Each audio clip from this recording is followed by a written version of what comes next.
Practice set 1.3 मध्ये काल question number 1 आणि क्वेश्चन नंबर 2 आपण सॉल्व्ह केले होते. आज क्वेश्चन नंबर 3 आपण सॉल्व्ह करणार आहोत. क्वेश्चन असा आहे, solve the following simultaneous equations using Cramer's rule or method. आपल्याला ही सायमल्टेनियस इक्वेशन दोन दिलेली आहेत, ती क्रॅमर्स रूलने सोडवायची. सो त्यासाठी आपल्याला तीन डिटर्मिनंट्स लागतात, ते मी इथे लिहिले. पहिला असतो डी, त्याच्यामध्ये एलिमेंट्स असतात a1 a2 b1 b2. त्यानंतर असतो dx, त्याच्यामध्ये असतात c1 c2 b1 b2 आणि dy, त्याच्यामध्ये असतात a1 a2 आणि c1 c2. या a1 a2 b1 b2 आणि c1 c2 या तिन्ही व्हॅल्यूज आपल्याला या दोन इक्वेशन्स मधून मिळवायच्या असतात. त्या कशा मिळवायच्या बघा. सगळ्यात पहिल्यांदा a1 आणि a2 आपल्याला पाहिजे. तर ही दोन इक्वेशन जी लिहिलेली आहेत त्यांच्याबरोबर जो x कोऑर्डिनेट आहे, पहिल्या इक्वेशनचा जो x कोऑर्डिनेट आहे तो म्हणजे a1 दॅट इज 3. दुसऱ्या इक्वेशनचा जो x कोऑर्डिनेट आहे 4 तो म्हणजे a2. त्यानंतर आपल्याला b1 आणि b2 पाहिजेत, ते म्हणजे y कोऑर्डिनेट्स आपल्याला घ्यायचे.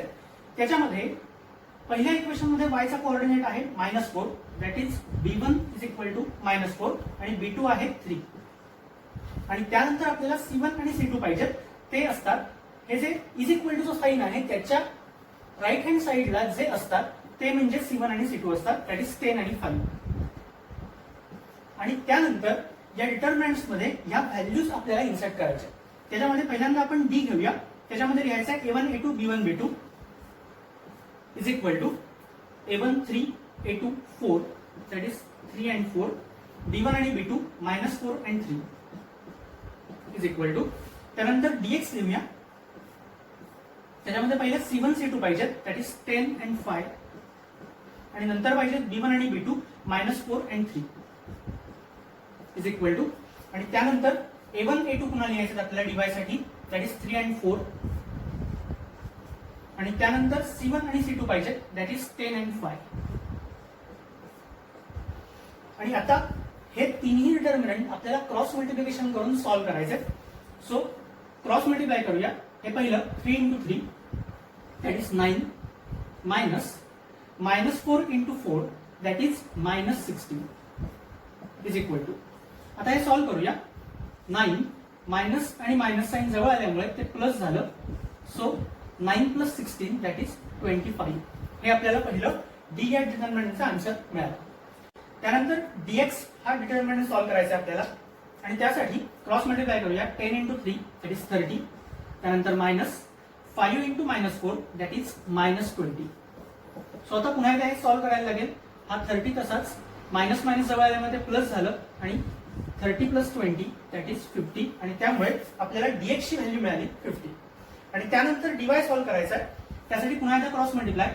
3 into 5 दॅट इज 15 मध्ये मायनस साइन आणि 10 into 4 that is 40.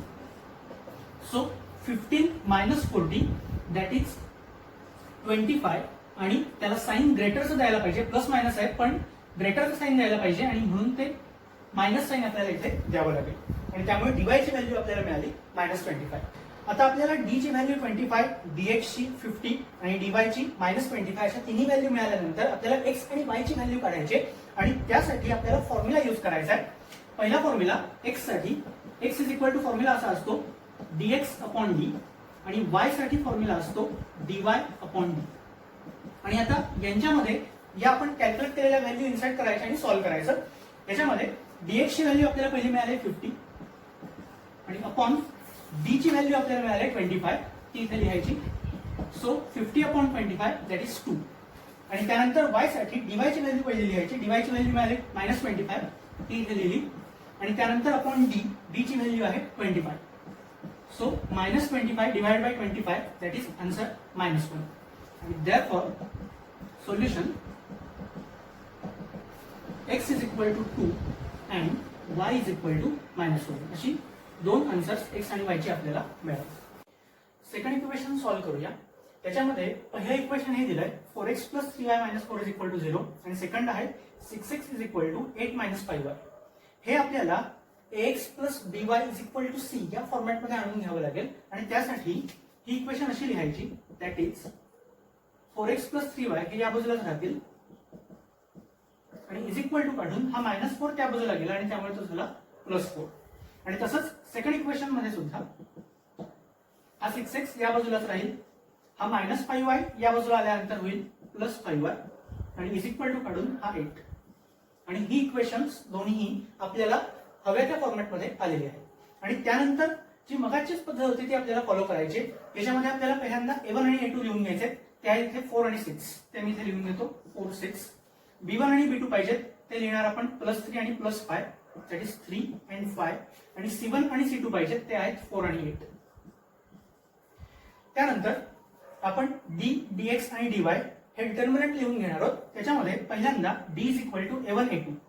So is equal to A1 A2 4 आणि 6, B1 B2 3 and 5 असे आपण पहिले लिहून घेतले इज इक्वल टू. त्यानंतर dx लिहायचा आहे त्यासाठी पाहिजे आपल्याला पहिल्यांदा C1 C2 तो लिहिला 4 आणि 8. आणि त्यानंतर B1 B2 कंटिन्यू करायचे 3 आणि 5. आणि त्यानंतर dy लिहायचा आहे त्याच्यामध्ये पहिल्यांदा पाहिजेत A1 आणि A2 ते आहेत 4 आणि 6.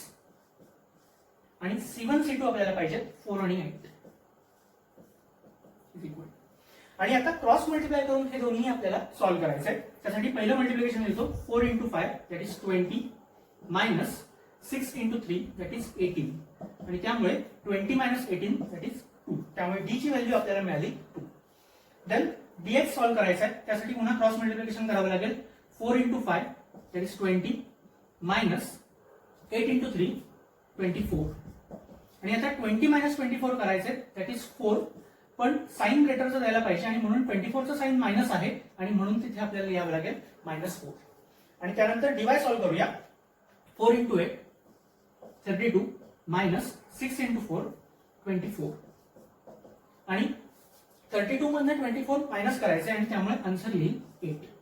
आणि त्यामुळे आपल्याला d चा आन्सर मिळाला 2, dx चं -4 आणि dy चं 8 अशी तिन्ही आन्सर्स आपल्याला इथे मिळाली.